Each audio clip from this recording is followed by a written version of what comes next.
Tomorrow is the day of reckoning. Anyone who's been watching my channel knows that tomorrow on Christmas will be when a bunch of toxic 6-year-olds get their headset for the first time and invade all the free VR games, more specifically Gorilla Tag. Now I've already made 2 videos on how to survive this, however I'll just make one quick last video. So here's a recap.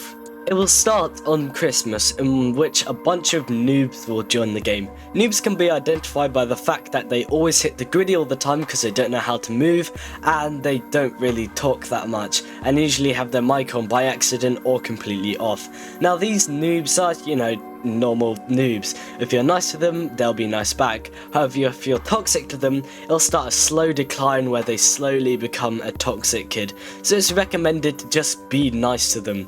And if they're talking, then feel free to teach them how to play the game. If they're not talking, don't teach them how to play the game, because they might end up becoming a toxic kid. So make sure to teach them how to play the game once you know they're not a toxic kid, because they're actually talking nice. No matter what we do, there will always be toxic kids though, whether that be the fact that they are created by the game because of its competitiveness, or the fact that they're already toxic because they played Fortnite before Gorilla Tag or something. Anyways, these toxic kids, first of all, you have to meet them. If you just allow them to shout at you and argue with them, it's just going to make the situation worse. So just mute them, try and stay away from them, and just leave the lobby. If you leave the lobby, you might be scared that once you leave they'll be like, haha, I made him leave or something, but just quietly leave once you feel like the server's getting a bit aggressive. Like I said, the safest zone to be in is canyons, as there are many reasons why toxic kids won't go there. So if you're an OG, as long as you have long arms, you should be able to just hide in canyons pretty safe.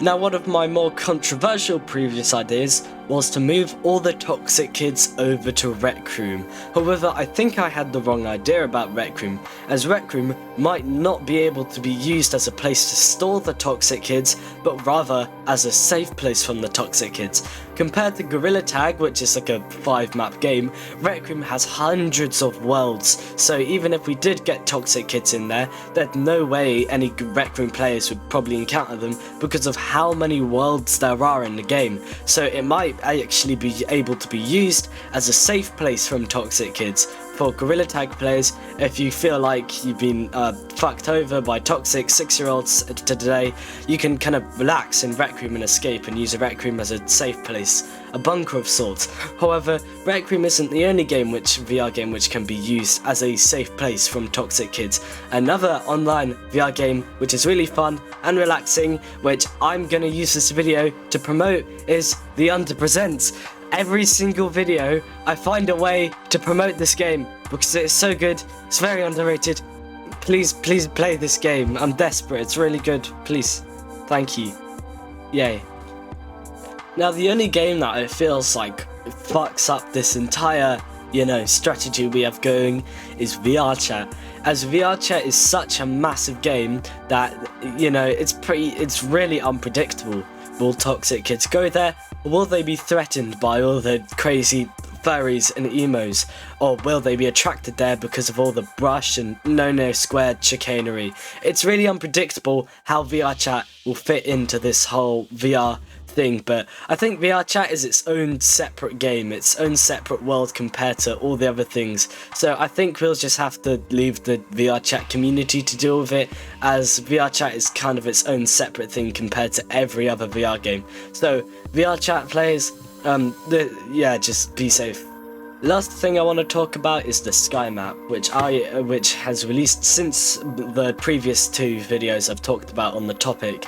Now, I don't really know my opinions on the sky map yet, but overall it seems like a pretty chill map, although it doesn't really have a gameplay mechanic like the other maps, and kind of like the forest is a mix of all the gameplay mechanics in the game.